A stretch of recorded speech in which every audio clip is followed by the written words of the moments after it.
Welcome back, Keith Tebow from FRC Media. Thank you for joining us as we are continuing our look with the candidates running on the November 3rd ballot. There are a number of, state races, regional races, but there are also some races in Bristol County that voters will be considering as they head to the polls in November. And we're going to talk about one of those races right now. It's the race for county commissioner. And we're pleased to be joined by someone who many of you know quite well, former mayor of Fall River and now a county commissioner for 9 years, former Mayor John Mitchell. Mayor, how are you? Thanks for joining us. How are you, Keith? Good to see you, and nice to chat with you. Yeah, thanks for joining us. We were talking about your term in office, and you've been in office now for 9 years as a county commissioner. For people who don't know, John, what is the role of a Bristol County Commissioner? Well, the commission oversees, there's really two aspects, almost like the municipal. There's municipal, the county side, and then also the school. We have under our jurisdiction the Bristol County Agricultural High School. So on the county side, we still oversee courthouses throughout the county. We still oversee registry of deeds buildings throughout the county. So we have a number of buildings. We have several courthouses in the registry in New Bedford. The Taunton Courthouse and Registry. We have a satellite in Attleboro of the Taunton Registry and a courthouse in Taunton. And in Fall River, we still have the Superior Court building with the registry. So we're responsible for the maintenance and upkeep of those buildings. There's employees, custodians, and other staff that help with that. And that's kind of the county side of it. The other side of it is the agricultural high school. The three commissioners in Bristol County are ex officio. They're on the school board. They call them trustees for the agricultural school. And it's a seven-member committee, 4 of whom are appointed by the governor and 3 of whom are the county commissioners. And we oversee the policy, the budget, and what a school committee would oversee of any school department, the Fall River, Diamond Regional, anything like that. We would oversee those portions, that part of the educational system at the agricultural high school. Being a county commissioner, it's a part-time position, correct? Because you're still an attorney, full-time in Fall River. So how often does the commission meet, and what type of items? You talked about who you oversee and what you oversee. What type of items generally come before the commission? We meet at least every 2 weeks, and then occasionally, excuse me, we have some other meetings for budgets and that type of thing. But typically, we meet every other Tuesday, throughout the year. And items that come, we always have employment items. We have a lot of questions of insurance, health insurance, retirement issues. And then there's just an awful lot of issues with the buildings. They're older, they're good size. If you look at Fall River Superior or Taunton or New Bedford Superior, those were all built the turn of the century, the previous century, the 1800s into the 1900s. And they're older buildings, they're kept well, but there's a lot of problems, a lot of old parts that we have to keep working on. So that's a big part of it, is just the upkeep, the maintenance of the building, the work on the buildings, and, contracting with various contractors. We've done quite a bit of work on Taunton. Taunton has a beautiful copper roof, but copper is expensive. It's hard to maintain. And we've replaced a good portion of that roof, partly through insurance, because we've had some high windstorms and the copper has been there so long and is a bit fragile.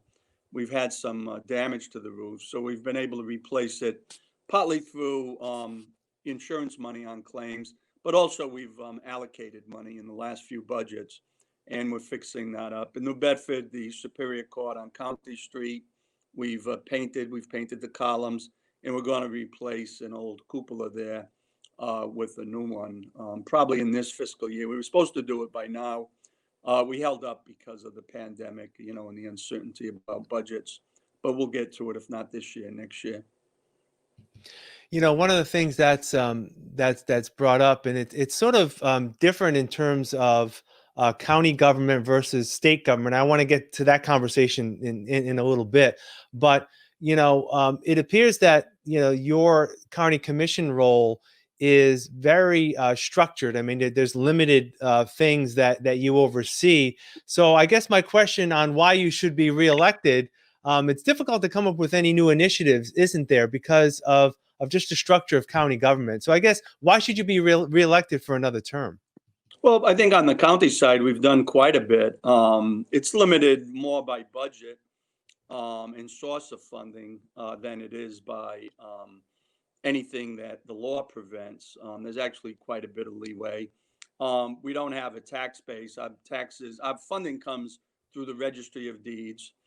We get a portion of registry fees, both recordings and the tax stamps, and we get a county tax. So we're limited in that. The county tax goes up 2.5% per year. And there's no overrides or anything like that. So our budget's a little bit constrained, but we've done a lot. For instance, the Fall River Children's Museum, when the Superior Court moved out from the Fall River Superior Court on North Main to the new Justice Center on South Main Street, we've leased it. I think it's been for 8 years now to the Greater Fall River Children's Museum.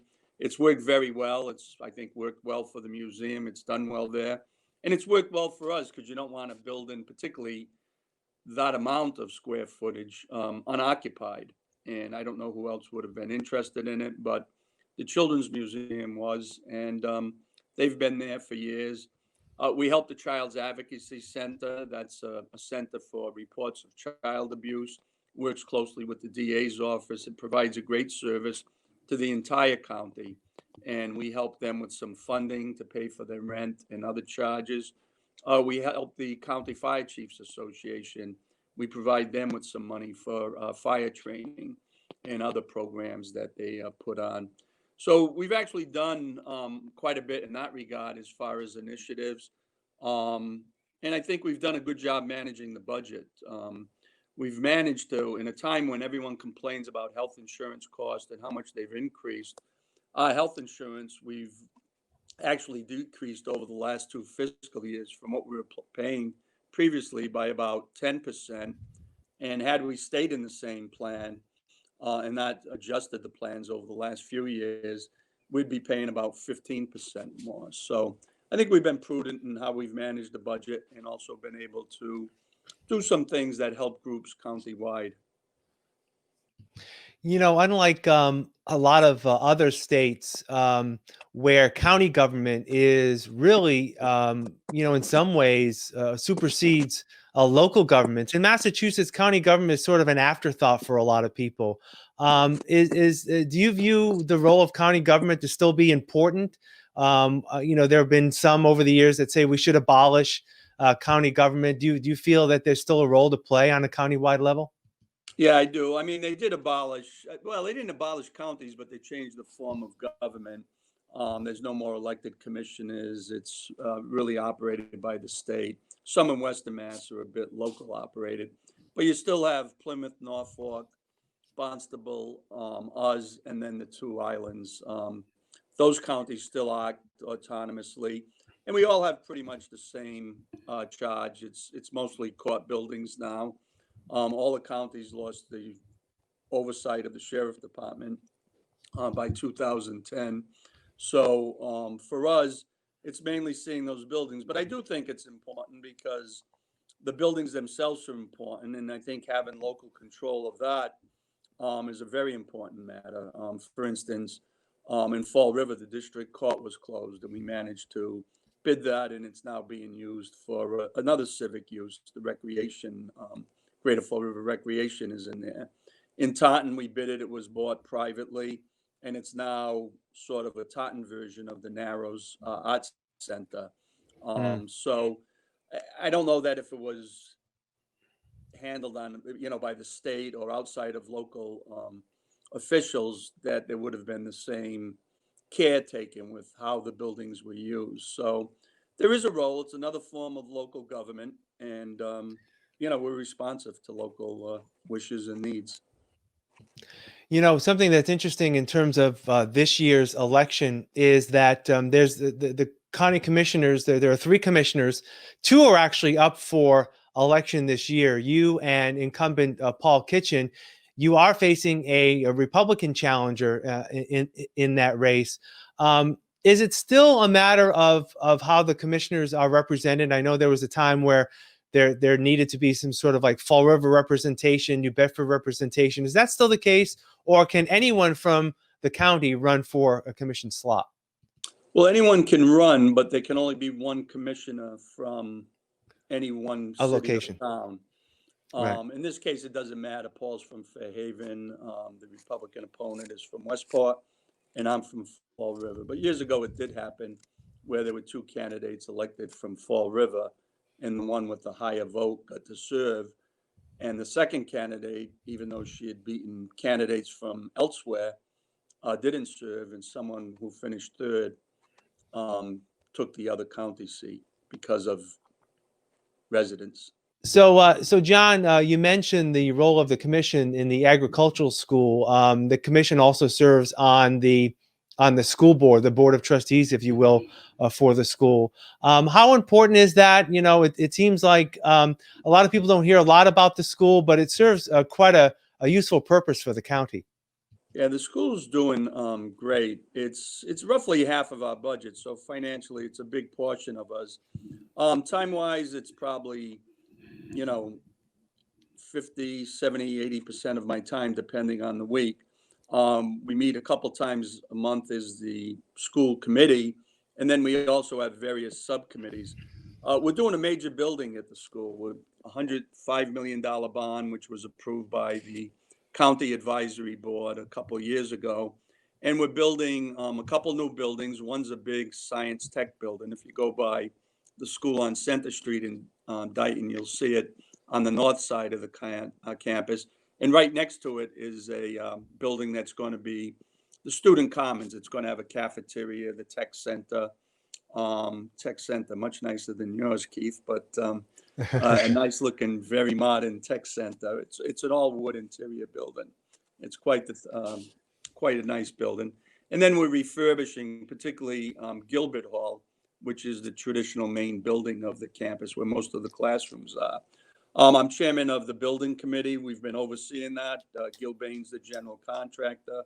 We have an architect and a project manager who assists us with that. And it's going well, despite the winter, which was mild, thankfully, and despite the COVID-19 crisis. We're approximately within a week of where the schedule should be, and we expect to move into the science building over the Christmas break and the Commons in March. And then next year, in the late summer, fall, we'll finish with the refurbishing. So, and the reason for the project, it wasn't just, let's get some money and spend it. The reason for it was we right now take about 125 students per class. We have an enrollment of about 460. But we did a study some years ago. We actually turned down about 300 students a year, 300 eighth graders who would like to go to the high school. And we have a pretty lengthy waiting list. We did a study that showed the next 60 to 70 students, those who don't get admitted, are basically on par with the students who do get admitted. And, then there's other students after them who are certainly qualified. So the commissioners and the trustees believe that we should look to expand the schools. So we're hoping to increase the enrollment probably to about 650 or thereabouts, add another 40 to 60 students per admitted class. So, that's the purpose of it. These are, young people from our county, from the 20 cities and towns who want a vocational agricultural education. We have a great success in placing students in four-year colleges, community colleges, trade schools, and a lot of them just go out to work. A lot of them have their own businesses by the time they graduate. So it's an important undertaking, and I think when it's completed next year, we'll see it work very well with more students coming from more of our communities. It's one of those hidden gems, right? And that gets back to what we talked about at the beginning. A lot of people don't know what happens in county government. And a lot of people may not even know that there are so many students that are going to the agricultural school. We may not see it maybe as much in a city like Fall River, but it serves an important purpose. So thank you for It does. providing an update on that. Yeah. We get a good number of students from Fall River, New Bedford by population, and really it changes year to year. It seems, I think it depends a lot, particularly at that age. If some students are going, there's others that'll follow or go with them. But we get a good representation from throughout the county. And then, of course, we do have out-of-county students, particularly from what I call the Cranberry area, Carver, Middleborough, that area. A lot of traditional cranberry farming families send their students to the agricultural school. Yeah. All right, John Mitchell, running for re-election for the Bristol County Commission. Thank you for joining us. All the best and good luck in the election. Thank you. We'll talk soon. Much for the time. Thank you. All right. And thank you for joining us today on FRC Media. And please make a point to vote on November 3rd.